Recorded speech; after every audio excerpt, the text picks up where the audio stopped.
Hello, everybody, and welcome back to Mysteries of the Maw. Hope you're having a very spooky evening. Last time, our investigators were stuck in the Maw in a storage container, figuring out what they were going to do, how they were going to make their way into the Maw, figuring out what happened to Mal's. I said it again. I added an S at the end. It's fine. It's the way it is. And then you made your way down into the Maw and found a perfect oak door. And after much investigation, decided to walk through. And all of you found yourselves in the halls of a hospital, excited for game night, and asked to take pills by a sweet little old nurse named Nurse Velma. Those of you who passed your checks felt something wrong. Those of you who chewed the pills felt something squish. And the only one who is aware that this is wrong is Els, who's trapped in a padded cell with Nurse Velma. And we're going to pick up right there. So the nurse is standing before you, Els. And she had just said, if you ever want to see your friends again, you'll take your medication. And I said, why don't you talk to Grandpa? Why do you think I'm here? He asked me to. Then you must be stupid to think that your influence is greater than his. No, my influence is not greater than his. I am simply an extension of his will.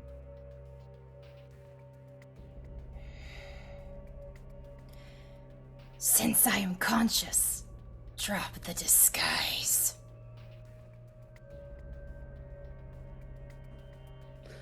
And you see her lips twist farther up her cheeks than they should, like almost up to her ears. As you see this little old lady straightens up, and you hear this cracking and like almost like sloshing of liquid as she cracks up, getting up to kind of a much taller height, almost as tall as Kreg. As her body begins to kind of expand, I need you to roll me 2d6 plus sharp, please.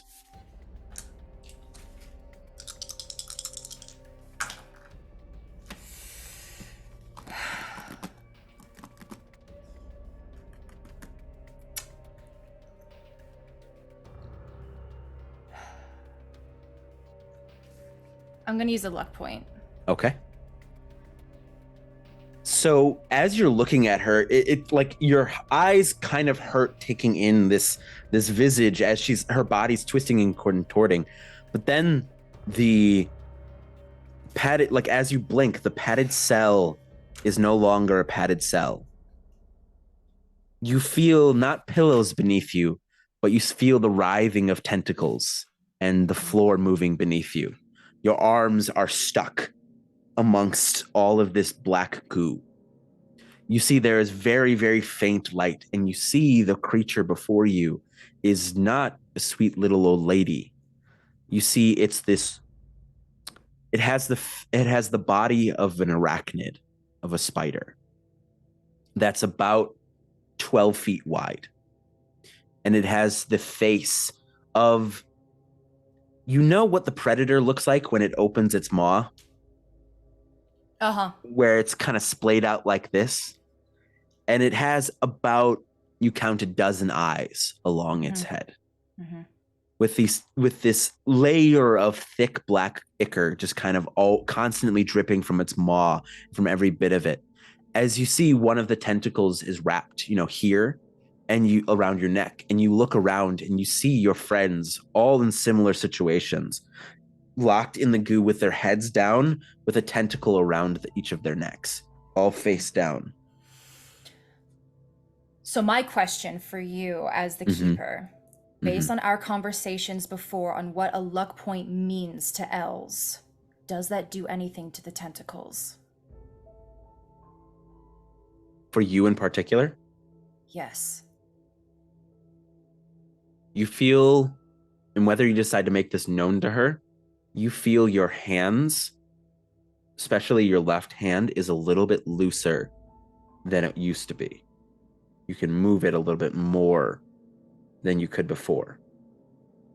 But am I able to use my imp blood to help me? In what sense? You can message me if you want. Mm-hmm. Message me if you want. Okay. While you message me, I'm going to jump. So the group of you had a great time playing your game. It was you slayed a dragon. It was so much fun. You know, the doctor always does a great job of running the game. And you all have a bit of a break now because after that, it's then your individual check-ins with the doctor. And so first up, it's going to be Branwen. So Branwen, you make your way into the doctor's office, and it's a very stark, clean place, just like everywhere else in here. They always keep it so clean, and it smells so clean. And you see there is a simple marble table in the middle with a chair on either side. And you see the doctor sitting there. He's an older gentleman, maybe in his late 60s, early 70s. Very, very he's got pretty much his hair is only back on the back of his head and the sides of his head now. Lots of wrinkles, a very, very gray mustache and goatee, little glasses sitting on the edge of his nose, and a long lab coat. And he's sitting there with his legs crossed and a clipboard, and he goes, "Oh, come in, Branwen. Please take a seat." Branwen sits across from him, just kind of, casually kind of stretching or flexing or casual muscle girl things. But she has not forgotten the fact that she squished on a pill earlier. And stares at him with uncertainty. Is something wrong? What are we doing today? I don't remember. Well, today, it was a check-in and see how you were feeling, see how the treatment is going, and see if you're ready for release. We're getting close. You've been here for a while now, so we're here to check in on your progress today. Is there something else you wanted to talk about? No, I guess I just, it's funny. I can't remember why I'm here or what I'm getting treated for. I guess I've been here for so long. I guess I kind of forgot. Oh, well, that's no good. Go ahead and roll me 2d6 plus sharp. Shit.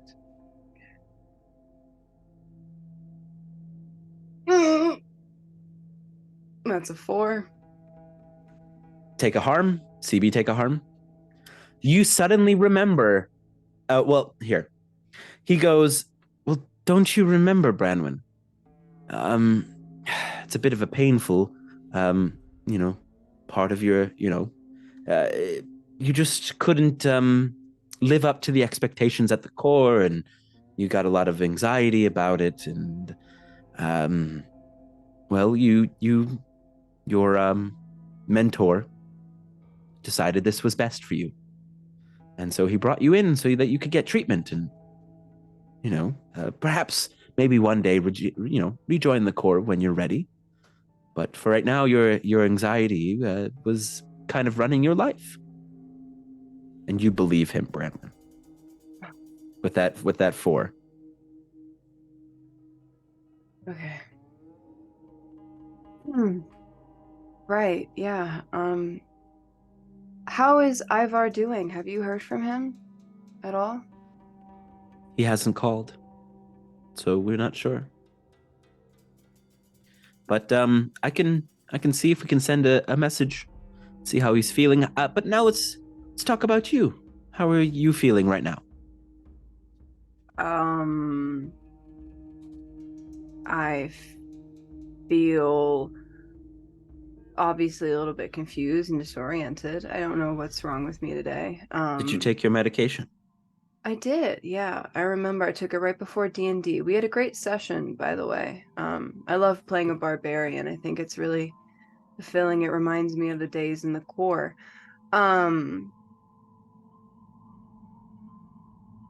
Do you think I'm ready to go back? Well, tell me what would be the first thing you do when you get out? I'd probably catch up with Ivar and see if he needs me to do anything. I was really important to him in some aspects, so I would imagine I would have a lot of work to catch up on. Why do you feel like you have to prove yourself to him? I don't have to prove myself to anyone. I just know he needs me. Did he say that? Or did you say that?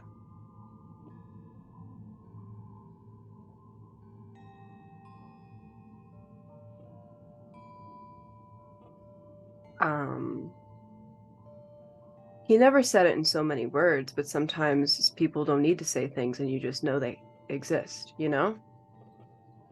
Right. Well, Branwen, I think right now you're still too focused on other people rather than focused on your own healing. So I think it'd be better if you stay for a bit longer. I'm not really focused on anyone else, really. I know that he needs me where he is because he was the one who picked me up and took me under his wing. So Do you think you'd be much use to him as you are now? I feel fine. Go ahead and roll me 2d6 plus sharp.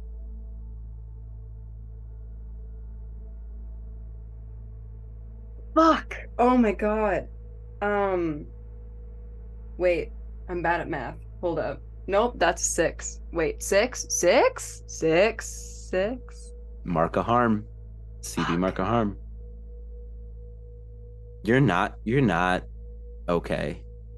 You feel it. You're like, maybe he's right.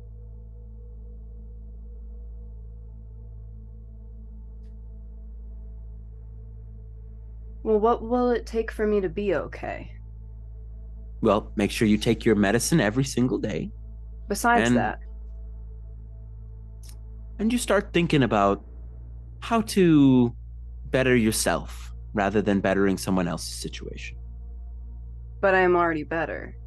I am the best that I can be. What more can I do for myself? I don't understand what you want from me. You can do things for yourself, not for others. You always do things for everyone else, but you never do things for you. I don't even know what I want. Well, and he kind of puts his hands on the table. He's like, that's what we'll have to find out. All right. So why don't you take a little time, go back to your room, think about it, and we'll circle back tomorrow, okay? I need to see the rest of your group. Why don't I have Nurse Velma drop off some more medication? Yeah, that's a good idea. All right. And you head back to your room. We're going to jump now back to Jackie. So to answer your question, yes, you felt the tentacle kind of a little bit and wiggle around you, and wiggle a little bit loose around your wrist. Can I describe it, GM? Yes, please. Yes. Okay. So I'm assuming that the 2d6s were to roll for my sanity, like as everything was melting away. Yes. Right. Okay. So as the image of the insane asylum room melts away and she starts to contort herself and the white padding room becomes black and it starts moving and she notices the tendrils around her arm, around her neck, she just looks at this arachnid and she says, "Before I became a scientist, I adored entomology. You're not the only one who can change." And then you just see, like, from the core, just this wave of fire just coat Els as she looks like the most devilish imp you've ever seen, and it singes at the tentacles, loosening their grip, and I'm also assuming up here. Yep. I would like to let's see, looking at this.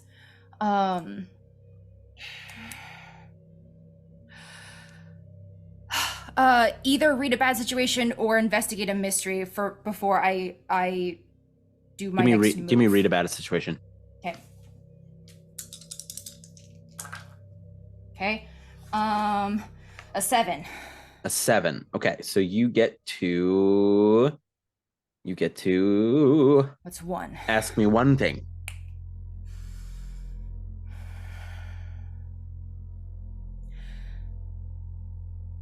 How can I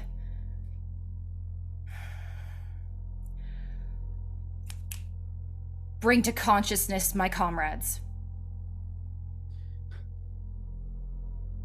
Which is another flavored way of saying, how can I best protect the victims? You got to get rid of that bitch in front of you. Her? You see the tentacles are all connected to her.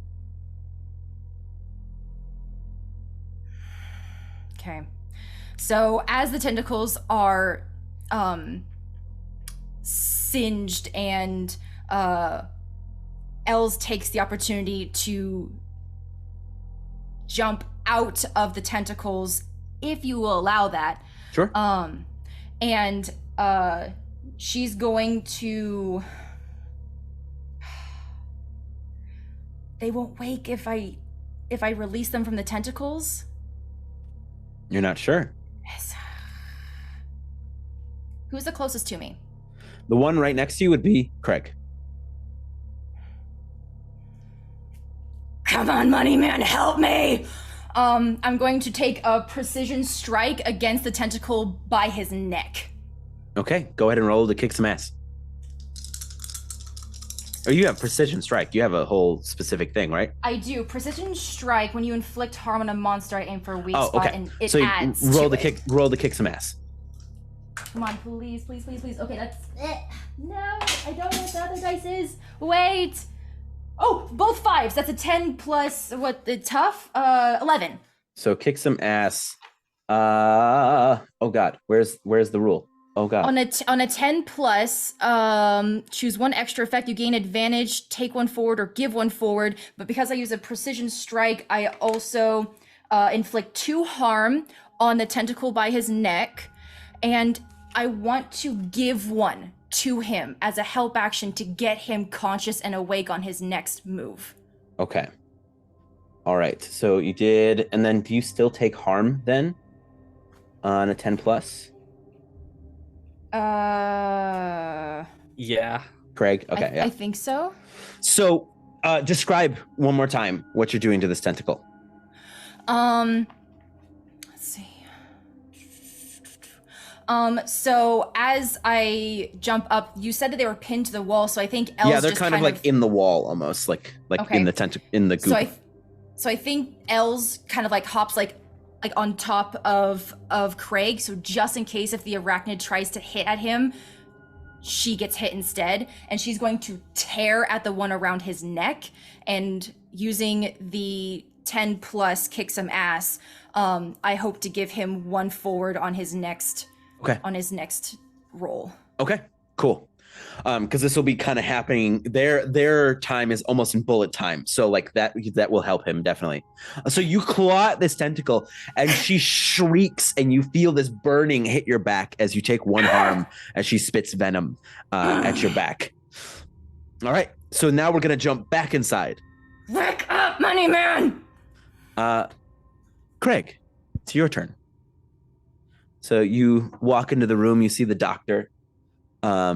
And he goes, Kreg, how are you doing today?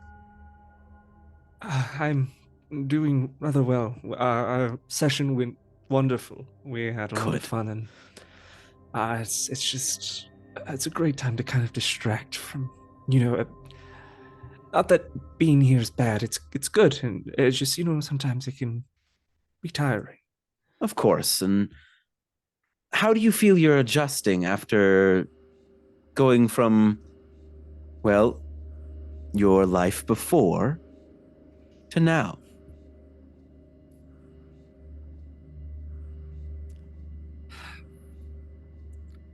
I won't lie and say it's easy, but I think I'm starting to understand what it is to be human. You mean understand what it means to be mortal? I suppose. Go ahead and It's roll new. me 2d6 plus sharp with one forward.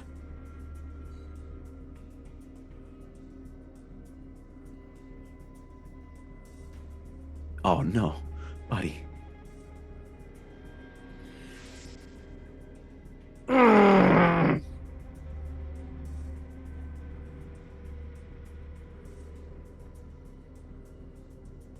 That bad, huh? Yeah. Don't doom yourself. I'm gonna use a luck point. Okay.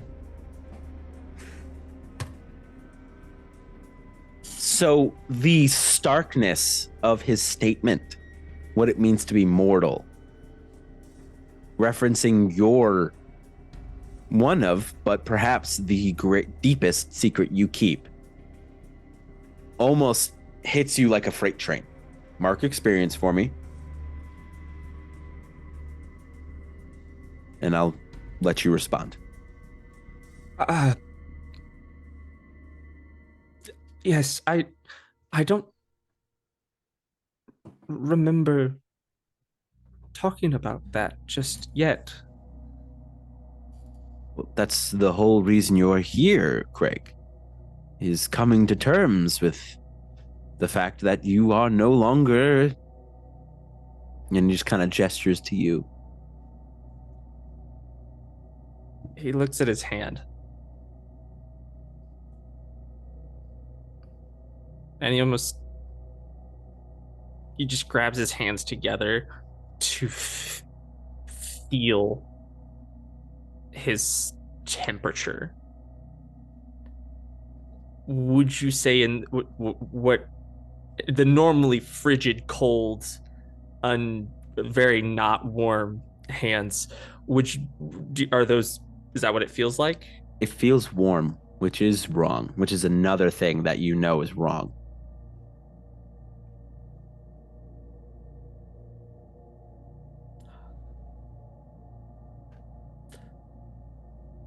You know what, Doctor, you're right. I apologize. It's the medication sometimes. It gives me these weird moments of fatigue and like this brain fog almost.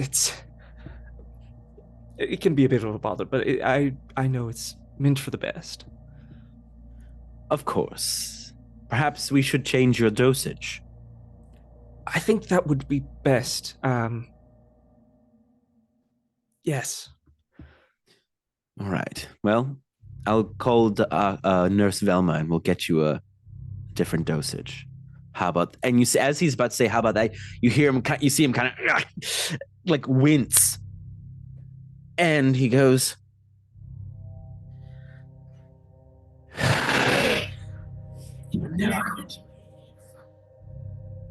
and you suddenly are back.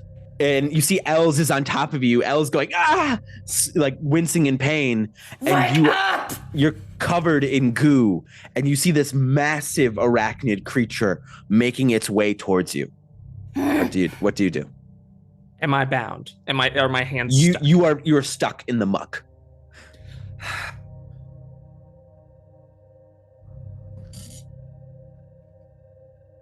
Okay. Well, I'm just going to grab the tentacles that are wrapped around my hand as best as possible and use my move Smite, where my body is a weapon and divine in nature. So I'm going to try and just break free from where I'm trapped. Go ahead and roll for it. I skitter away. Okay, that's an 8. An 8. Yeah, so you're able to, it takes a bit of effort, but you're able to kind of wrench your hands from it, and it's going to take you like a second. It's not a very like quick you don't just like Superman your way out of it, but you're able to yank your limbs free. I will say it's 2 harm and it's messy. Got it. Yeah, you see the tentacles burst away and almost like splatter away. The spider hisses and like screeches at you as you yank out of it. And you see this massive, large maud spider now making its way to it. And you see your allies next to you all kind of slumped with these tentacles around their necks, all in the wall. Okay. Can I attack again? Yeah, both of you can make an action. Great. Okay, so where's my stuff? Did they have us bound with our stuff on, or did they also take our stuff away from us? You see your stuff is just behind the spider.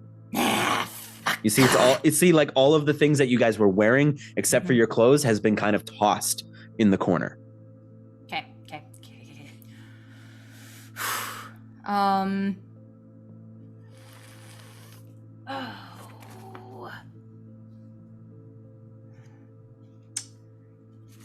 No, I can't. I don't have that. Els, you're still like right there with me, right? Are you still like on top of me? I climbed like to the side of you so that you could like wrench yourself free. I could help you. I was actually thinking, Els, get them awake. And I'm gonna like grab you and attempt to throw you at the other side, away from the arachnid, but closer to one of our companions. Who's the next closest? So if you're throwing her to the farthest one, that would be Branwen. Yeah, that seems like a better idea in my mind. I throw you directly towards Branwen, and then I look at this arachnid thing and I just say,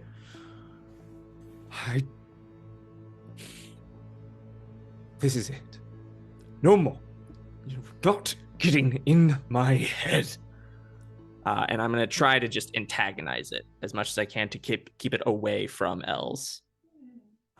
As I... In your head.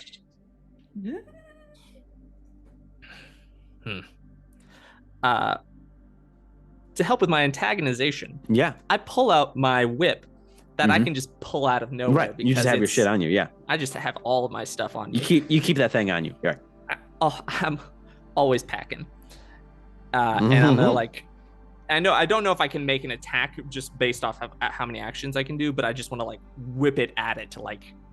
Yeah, it hisses in response, but okay. So you burst out through Els. Els, what do you do when you get to Branwen? As you kind of stumble through the muck. Okay, I'm up there with her now, right? I'm skittering up to her. Yes. Okay, then I'm going to... Wait, if I'm across, am I by my stuff? No. So wall where all the people are, where you woke up, spider, stuff back here. Yeah, so I kind of threw you to the right. You threw... Great, okay. So then I'm going to do the same thing and do a precision strike on the tentacle around Bronwyn's neck. Roll to kick some ass. Okay, that's 9 plus 1, 10. 10. So same thing. What, do you want to inflict more harm or do you was want... the amount of harm last time good enough to cut and sever the tentacle? Yeah. Great, then I want to do the same thing and provide a +1 moving forward to Branwen. Okay. And as I'm crawling up, I'm like, Brownie, please wake up! And as you're doing that, another spit of venom hits you in the back. You take another harm. Okay. We're now gonna whoop back inside. As it would be Nico next. As you walk into the room, you notice that your friend Kreg never walked out of the room.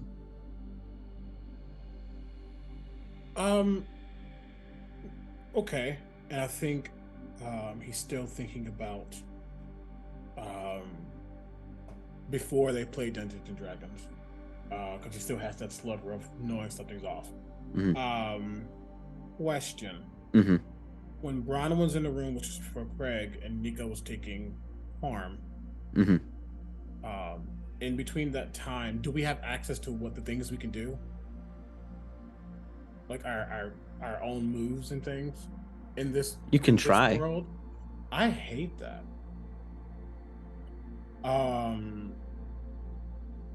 Because he is hurt.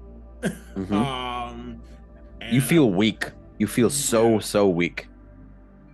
And if he can, he would try to just like in this space, not necessarily like I'm using magic to heal myself, but like almost try to like will himself to feel better. Like he's thinking about the D&D game that he just played, and his wizard doesn't know how to cast healing spells, but he tries because he's helpful and he wants to do things. So he's kind of like thinking of that feeling, attempting to mechanically as I can use magic to heal myself one harm. Go ahead and roll use magic.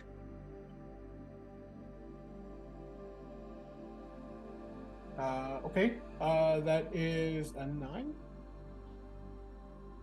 Okay.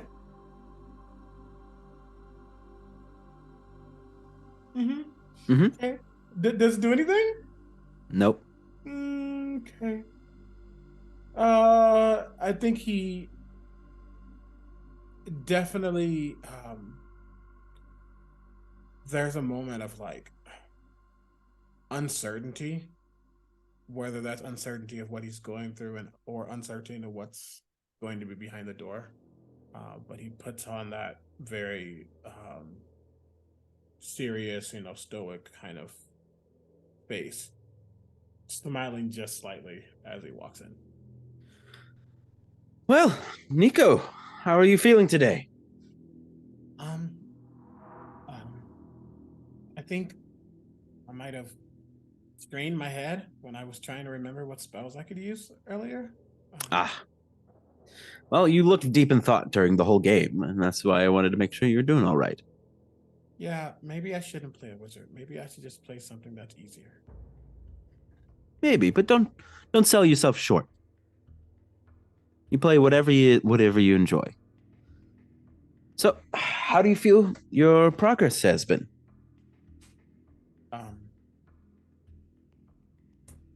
I think it's going well. Mm-hmm.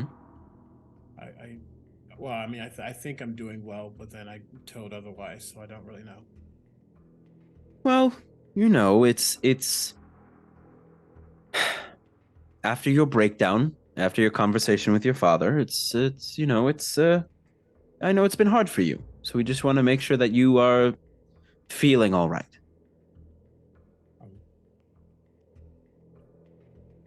I guess I feel as good as I can. It could have been worse with my dad. I mean, it has been worse. He's a very bad man. So yes. There's a moment like he pauses. Roll 2d6 plus sharp.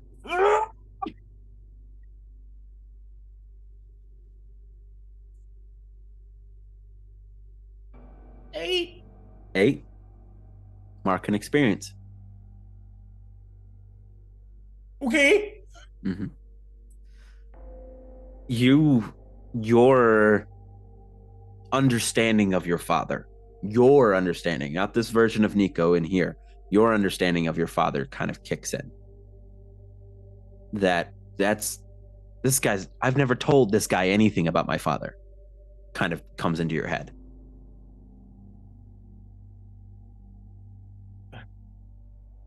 Sorry, just my head. My father is he has his intentions. Oh yes, and he's murdered tens of thousands of people.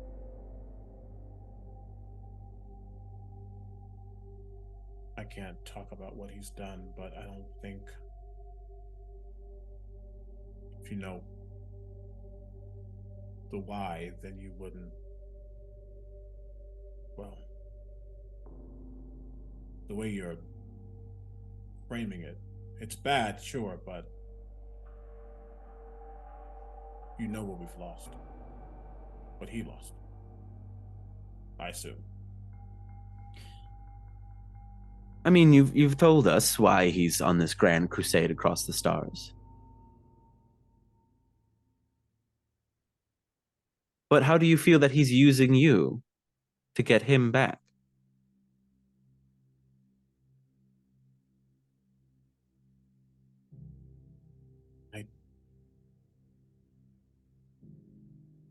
I don't know.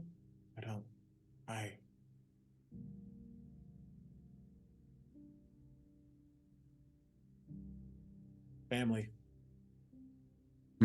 I don't want to be an accessory, but I also understand the depths of how far one would go. And I can't say I wouldn't do the same given the circumstances. No, see, that's where I disagree with you. I think you can be a better man than your father.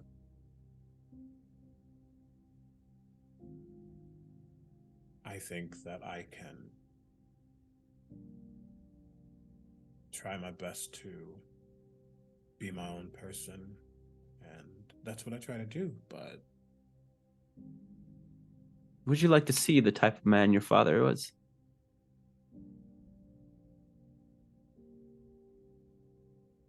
I think there's another pause. Go ahead and roll 2d6 plus sharp. Oh, no! Oh, what are you doing, Alec?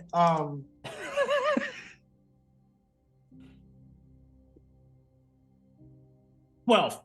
12. Mark an experience. And like it starts to hit you, like the realization comes in that like you have never met this man before. You don't know what this place is. You don't know where you are. This is wrong. You were in the maw. And now you're here.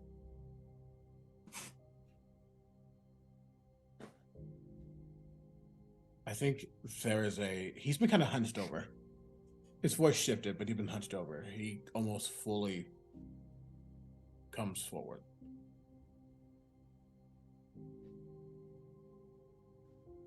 How do you know my father? And he kind of like, he clocks this about you.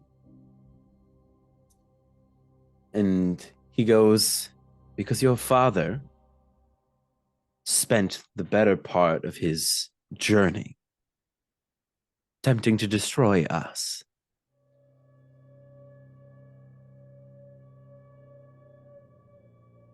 Your father was the whole reason we came here and what we did, and we did what we did.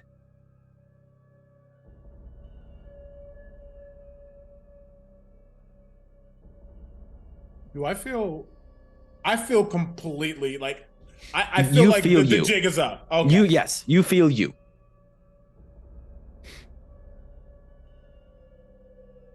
I take a step forward. You get up from the table? Yeah. Yeah, I stand up. Yeah, I forgot I was sitting down. Yeah. I stand up. My hands move behind my back. I adjust my glasses. Hell yeah. If my father spent his time trying to destroy you, and you know the power he wields, I lean in. Then why do you think you can keep me?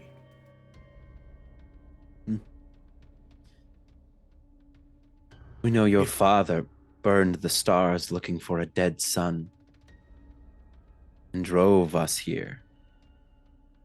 And the reason we think we could keep you is because you're like us now.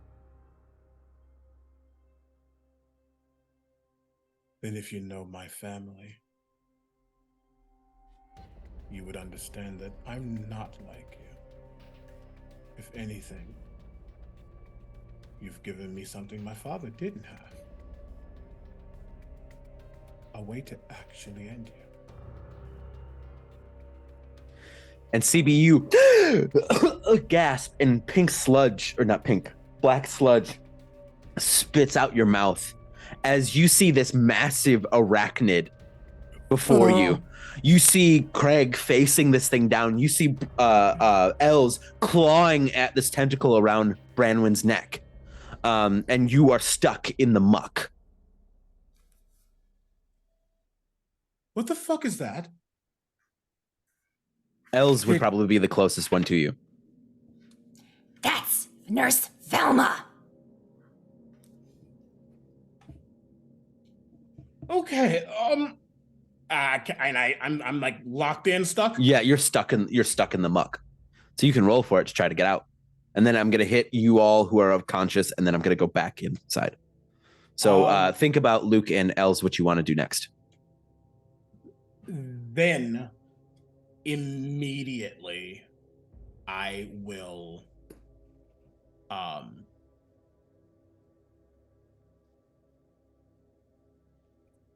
I have an effect that says trap a person, monster, or minion. Can I flip it and untrap? Untrap yourself? Yeah, roll for it. The rules are more like guidelines than actual rules. That is a very high score for me. That is a 13. With the drive of your conversation with the doctor, you're able to go ahead and describe easily breaking out of the muck. I think as he focuses and looks down and looks around him, it's unconscious. You don't see him doing any type of incantations, no verbal somatics, no type of movement.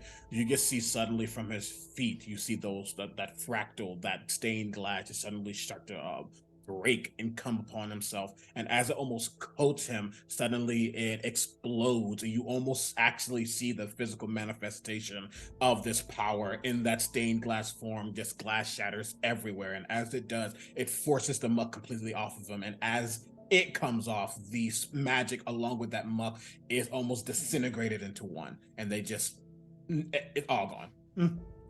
All right, so you are now free. I'm going to start with Kreg.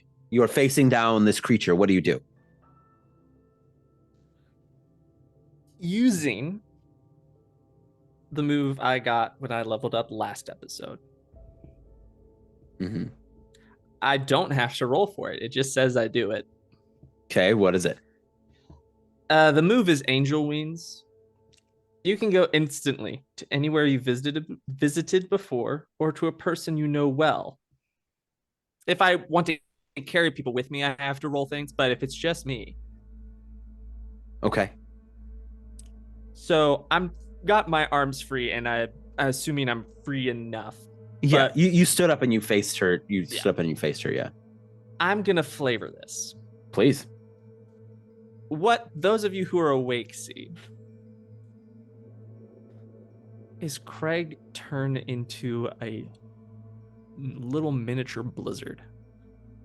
Literally all snow and ice.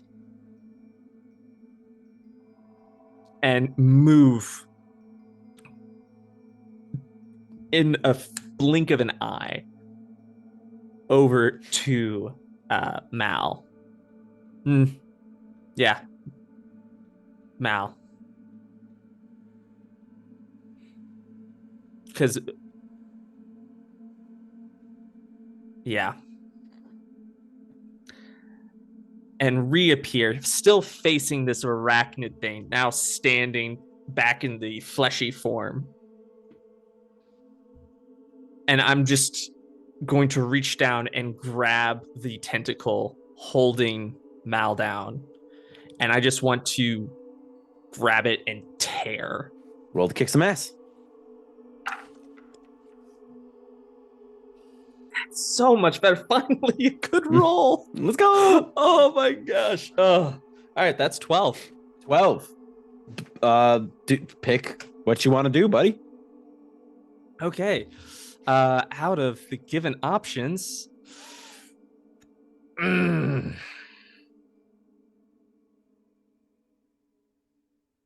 I want to force them where I want them.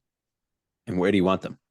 So you said that this arachnid thing was attached to the tentacles, yes? Correct. The tentacles were coming from it. They're coming from its ass, yeah. It's coming out from the butt and then around. I don't know what the butt of a spider's called, okay? A thorax? Thank you. Mm-hmm.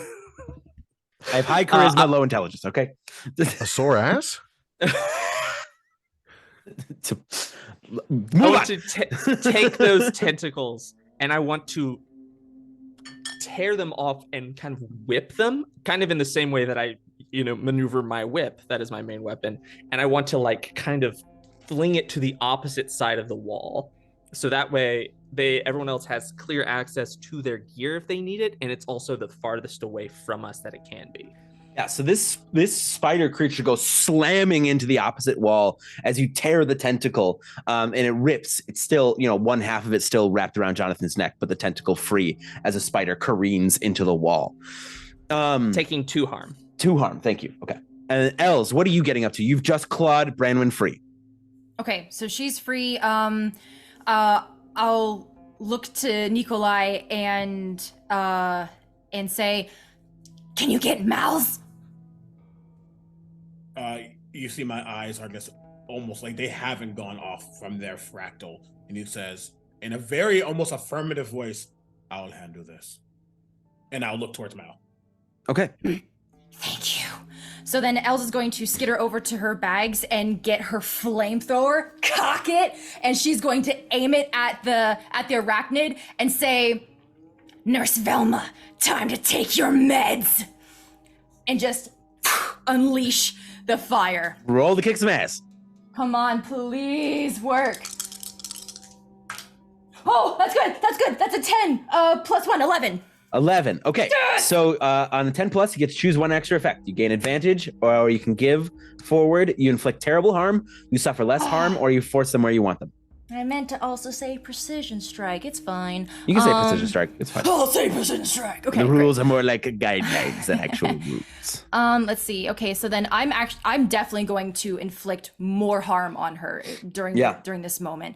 Okay. So inflict terrible harm plus 1 with precision strike plus 2 because I got a 10 plus. That's 3 total. Okay. Yeah, as you this torrent of flames hits her on the wall, you see her body just like ignites. As you see like this flame, as you remember from the laboratory what these beings are weak to. The flames will rip across the chamber and ignite on this spider. She spits some more venom across the room at you. You're going to take 1 more harm as it nicks you in the shoulder, as she is now in flames, but she is terribly hurt. This spider is terribly, terribly hurt. Dr. Nicolai, finish her! And we're going to jump inside. To Mal's. Mal's, it's your turn. Mal, it's your turn. And you see neither Kreg or Nico have come back out of the office, which is weird. But you walk in. Well, Mal, how you doing today? It's been a day. Did you not have fun during the game? No, I did. I'm just... How long have I been here? Oh, ever since your brother disappeared. So about 6 months? Mm-hmm. My brother. Mm-hmm. You know, it's funny. I feel like I've almost forgotten about him, which is weird, right? You'd think that I came all this way and that I would forget about someone so important. Well, treatment can be intense, and you're on medication, which can cause, cloudy thoughts and things like that sometimes. So it's natural. So I got the 2 pills and I put them on the table. Mike, about that medication, what is that for? Mal. Grandpa, I assume.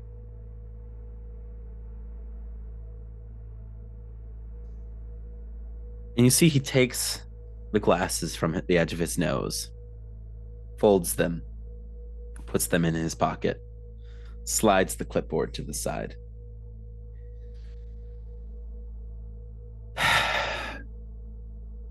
Your brother gave me just as much trouble as you do. Well, twins and all. Right. Well, Mel, you know the deal we made you. I recall. Are you going to honor it? Or am I going to feed your brother to my children?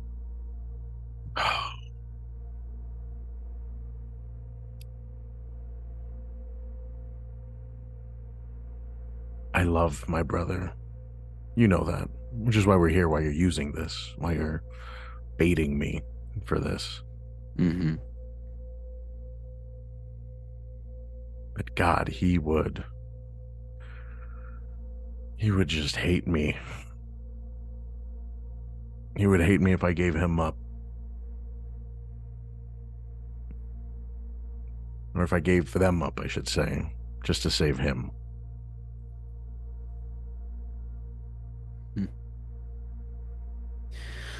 Noble. I hope that nobility and that sentiment keeps him calm as he's consumed. Alive, conscious, feeling every single tooth, every single tear, and every single cut.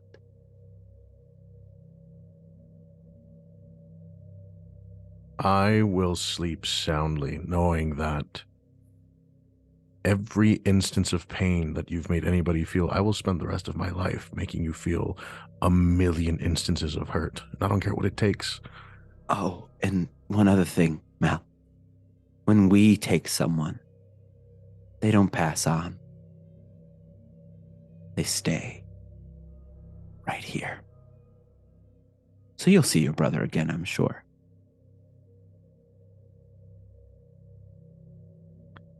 Hey, Grandpa, can I ask you something? Of course, Mal. While he's talking, when he answers my question, I grab the pills and I shove them in his mouth like, have you taken your medicine? So as you do that, he, in a blink of an eye, has your wrist in his hand. But he's no longer an old man. The hand that is wrapped around yours is the size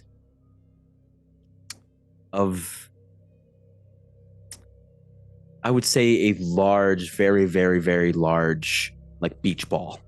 Like, so about this big. Oh, as the hand wrapped around is almost as big as your torso. And it's not an old man's hand. It's thick in black with ichor. Long pointed fingers, muscular and constantly moving tendons on the forearm that could then go to a large shoulder and a large chest made of the same moving, sinewy black muscle. And his face has a humanoid look to it, but the jaw is deeper set with rows and rows of teeth with what looks like a beard made of tentacles hanging off of his face. Same thing with this long set, like basically this very, very long head of hair, but all made of the tentacles, and these 4 deep set red eyes, and this glowing orange center in his chest. And he goes, I'm going to eat your brother myself. And you suddenly gasp back into consciousness as this spider creature, this massive spider creature, is in flames in the corner as Els is just laying into him with a flamethrower. What the fuck is happening? And you see, I believe at that point it would be Nico standing over you, I believe, at that point. Nico. Less talking. You are looking rough. Less talking. I can try to struggle out of my tentacles. Okay, go ahead and roll me 2d6 plus tough. Didn't I already free? You freed him from the tentacle around his neck, not from being held into the ground in the wall. Yeah.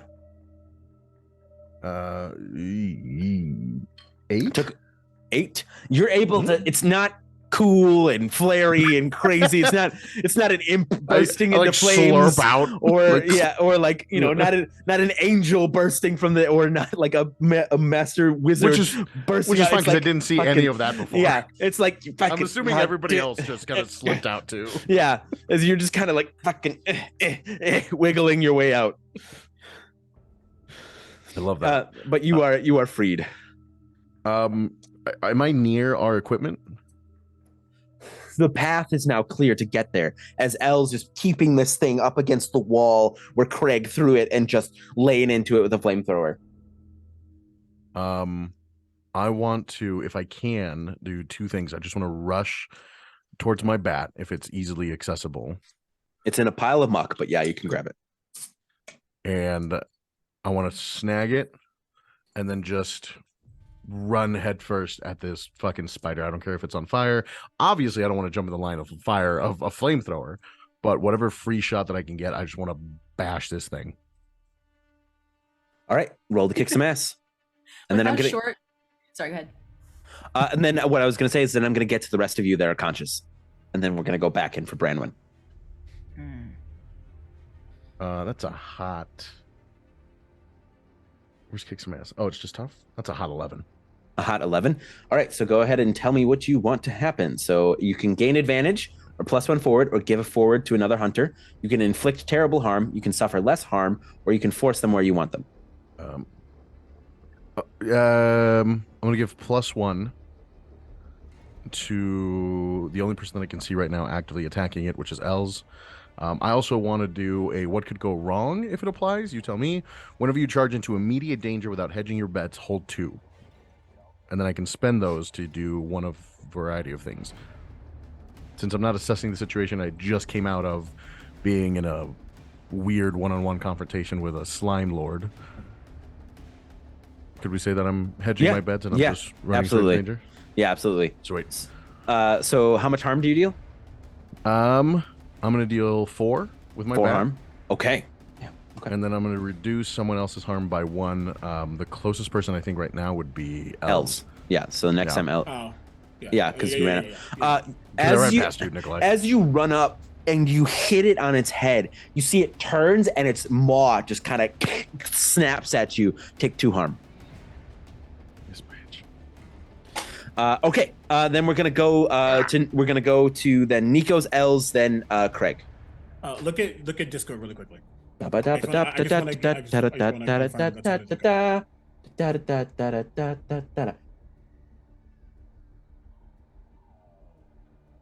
Go for it.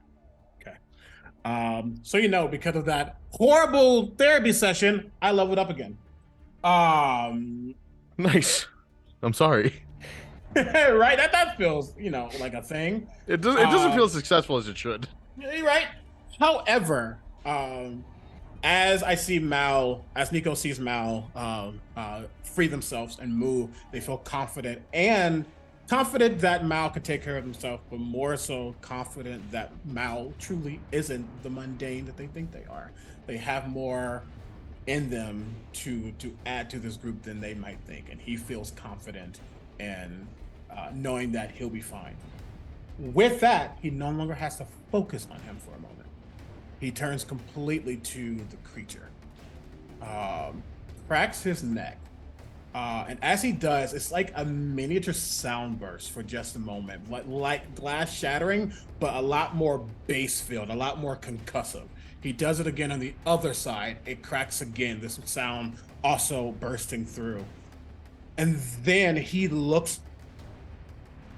You get anger, Branwen, but you get a righteous, you got me fucked up type of anger.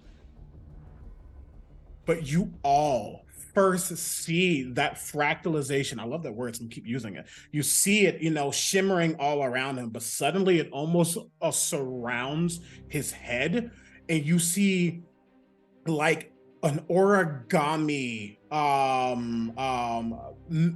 form of magic, but it looks like this very bestial form around his entire head. And then you hear the magic itself becoming alive. As I now have the immortal move from the monster thing. I need to know, Alec, I almost forgot your damn name. If I ever take harm and it's just one, does that mean I take 0? I believe so. Correct me if I'm wrong, Luke. It says I always suffer 1 harm less. Yes, correct. If it's ever 1 harm, you suffer nothing. Period. Now let's get started. And as I yell out, that fractalization suddenly goes forward like a wolf charging into battle. The alpha, as we've been talking about, suddenly raging forward. As I'm going to hex the fuck out of them, and use magic to hurt them as much as possible.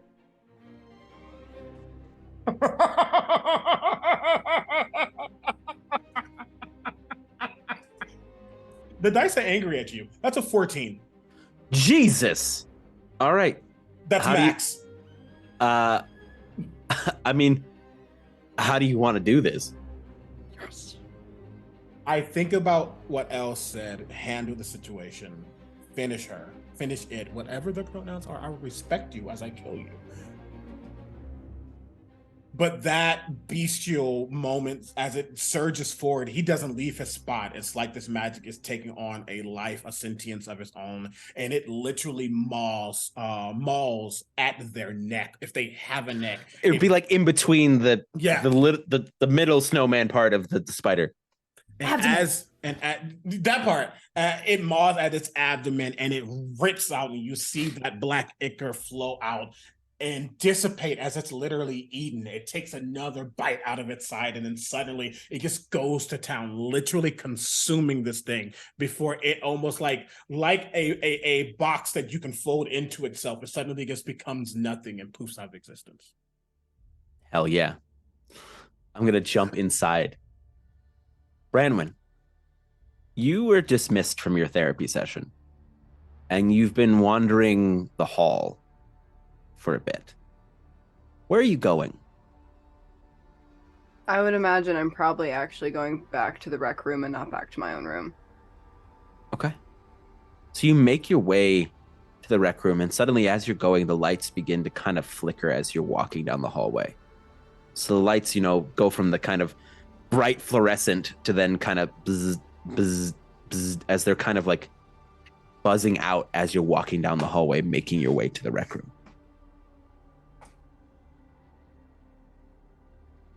Okay. Fix the freaking electrical in here. She just kind of wanders slowly, aimlessly in, kind of just picking at herself with her claws, just kind of picking behind her head and like thinking about what the doctor said a little bit too much.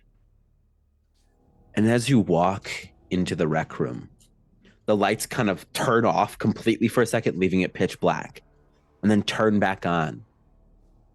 And you see Kreg and Els and Nico and Mal, but they're all laying on the ground, slaughtered. And you see Ivar standing over them. And he slowly turns to look at you and goes, "No one can know." And you gasp back to consciousness as you see this wolfen-like creature, Els, laying in with flames, tearing apart this spider. And you're back.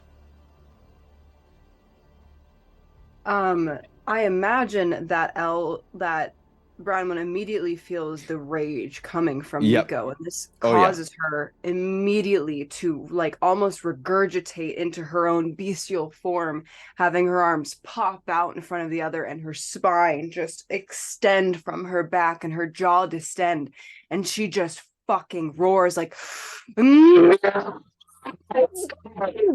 fucking lunges at anything close to her. Kreg. I was about to say that's gonna be me. That's gonna be Kreg. Roll to kick some ass. Okay. You like that strong, domineering woman. About to find out how much you like it. Let's Where's see. that Chris now, Kreg? Kick some ass. Oh no. Oh no, Kreg. Oh no, I have Kreg. armor. I'd take one less. Uh-huh. It's not that bad. It's only a 9. So how much harm do you deal? With my claws? Yeah. Oh, that's a 3. 3 harm. So it's a 2. So 2 harm. 2. Okay. And do you do harm back to Branwen? No. No. Yeah, you feel the claws just dig into your back. What do you do? I turn to face Branwen and I just look and like instinctually reaching to attack, but then immediately seeing that it is Branwen and immediately stopping and instead just putting my hand on her, I guess, paw at this point and yelling, "Branwen, it's me!" She immediately shrinks back and like darts almost back into the wall of ichor. Kreg doesn't let go. And instead reaches back around and just pulls you in and holds you. And there's like an immediate coolness that washes over you.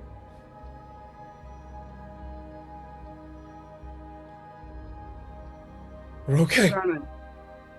We're all right. We're back.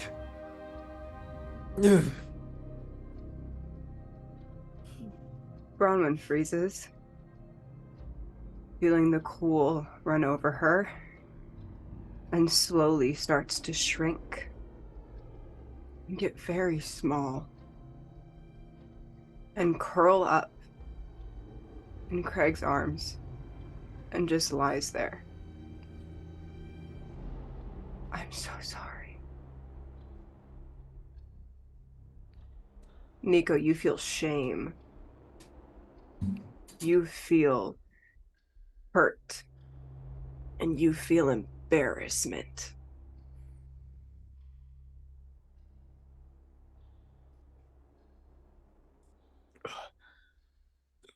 It's all right.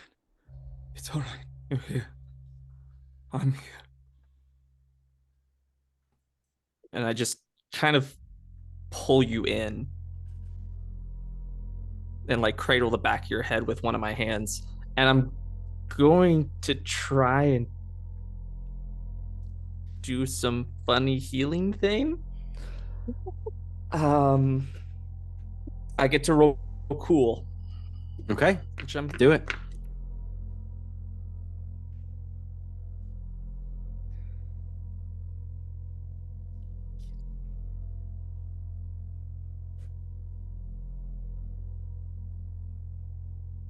Yeah, I'm using the luck.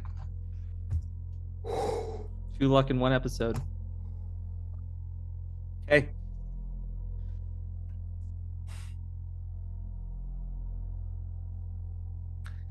So essentially,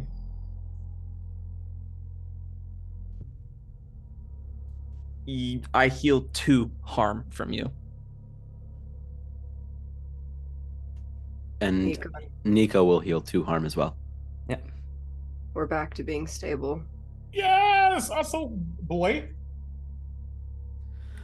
So the go ahead. Oh, sorry. No, I was just making sure that I was making sure it wasn't anything else. Yeah, it's just because I use a luck point, it is just gone. I don't have to take it on. If it was a mixed success, I would have to take it. Yeah. And that cool wash, it's almost like it looks like, how bubbles freeze.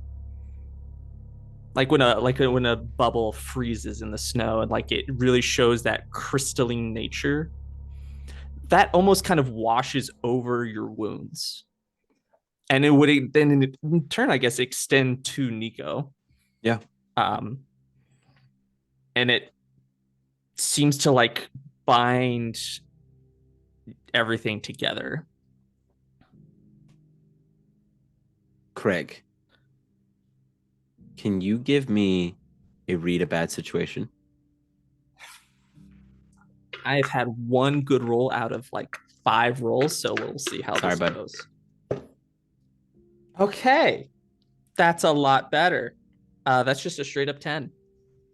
So this is something that you've been focused on calming and healing her. But it hits you what you saw when you turned around and you looked at her when she was in her bestial form and she lunged at you. Her irises and her eyes, you saw all these little black tendrils basically moving towards the center of her eye. And you saw just hints of this ichor-like nature to her bestial form. As that realization kind of settles in on you. What are the rest of you doing? The spider has been slain. Everyone has been freed. What are the rest of you doing? How's everyone else looking? Miles, did you take any? You got chomped. So sorry, I was muted while I was talking. Mal, yeah, I got chomped. That's the only hurt I've received, but Mal is beating this thing with the bat over and over and over to the point of exhaustion.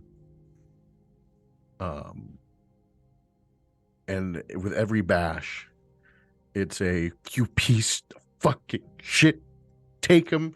You can take him. I will take everything from you. I will burn you to ash. And he throws the bat and just walks away for a second. And he tends to his wounds in a corner by himself.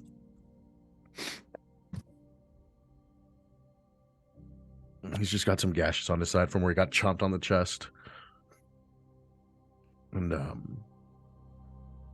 he bandages himself up and he comes back to you guys. And helps however he can with whoever needs any help with wounds. How does Els look? Els had a lot of venom damage, a lot on her back. You can see with her blue skin on the back, there just looks to be this almost like acid bubbly scar that just like goes up to the back of her neck and just like on her shoulders. And I think pieces of her clothing are starting to we're starting like tear away a little bit. But the wound that she'd gotten from the biting vampire-esque type thing, venom had gotten on that, so that caused her to feel very weak. But when you, Nicolai, were chomping down with your origami like aura, Els at that point had taken her her flamethrower and stopped it because she was just in awe of this, and it was almost like a fireworks show to her of both destruction and beauty, and she was just enamored by it. So can you roll a bad situation, read a bad situation for me, Els? Oh no.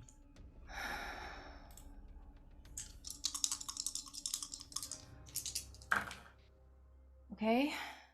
That's sharp, that's 8.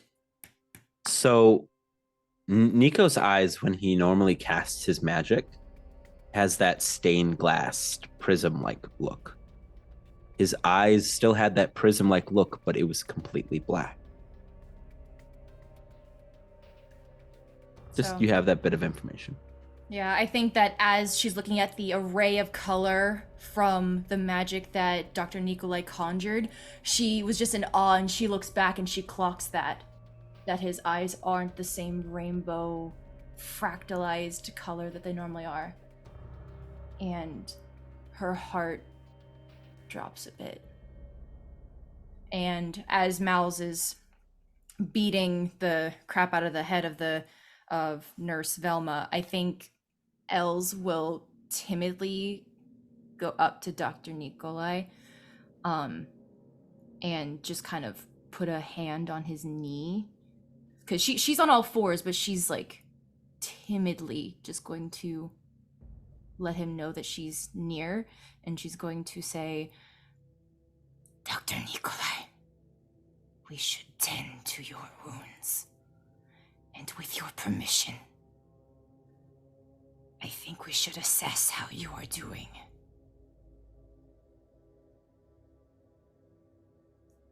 Firstly, I guess put in our chat a visual of what appeared in a different way. Hell yeah. Fuck yeah. I think there's a moment where he tenses at the touch, but not because he's like, get the F off of me, but just more just he knew he exerted a lot. Something more primal came out of him, but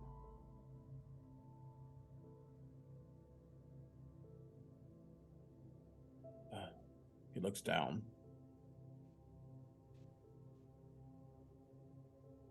I am not sure what the connection that Branwen and I have. I think whatever our friend has done has assisted me. I feel okay.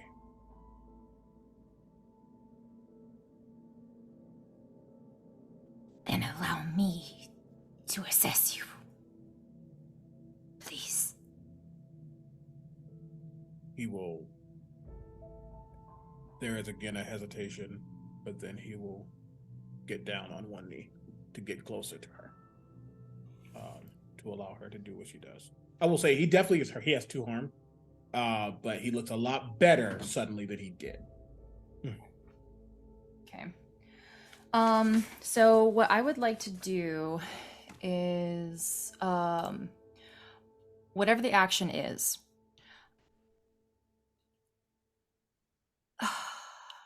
between read a bad situation and investigate a mystery, I think it's investigate a mystery, but what I'd like to do is I would like to take the Specimen A, the specimen B from Branwen's finger is in a vial around my neck and a macrame necklace.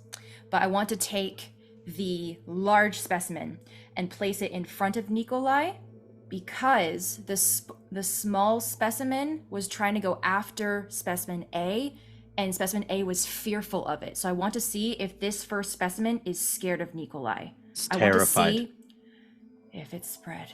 It's terrified. It's like pressing itself against like banging itself against the opposite side of the glass.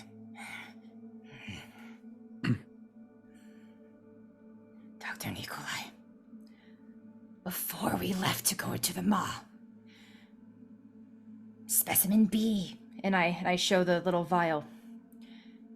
showed a desire, a hunger for magic. I ask that you do not exert yourself to that same extent if you can help it. I am worried about its progression in your bloodstream. And Els looks over to Branwen. In brownies.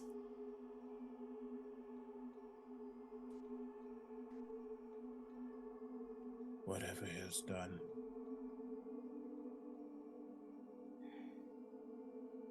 we will try our best. But whatever's down here knows us more than it should. It knows our weaknesses. It knows what we strive for and what we fear. It knows. And we need to do all that we can to prevent it from knowing more.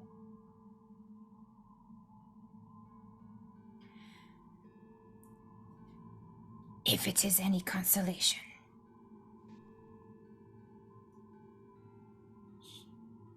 you did amazing.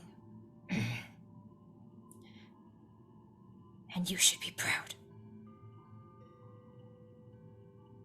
And then I think at that point, Elle's just gonna like sit beside you because she had been like squatting this entire time. So she's gonna sit down, crisscross applesauce, and start tending to her wounds.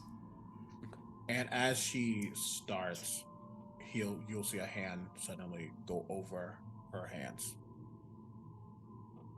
Because he's noting, while he doesn't know the order, what matters more is that she was free before he was.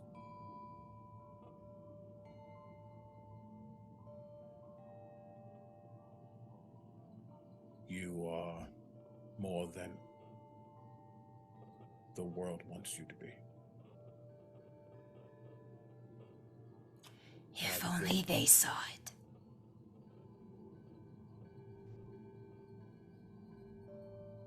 It also didn't see this for my father. And he made them. Don't let them take away what you can do. And as I say that, I'm going to use my magic as it kind of goes over her softly, and help heal. I can use magic to heal one arm. Okay. At least attempt to. And as you know, Yeah. you are all healing and resting, and you hear this thump behind you. As you see one of those creatures that you first encountered begins to crawl its way as it dropped off the ceiling towards you. And then you hear noise as you see this thing's head just go sideways and splatter to the ground.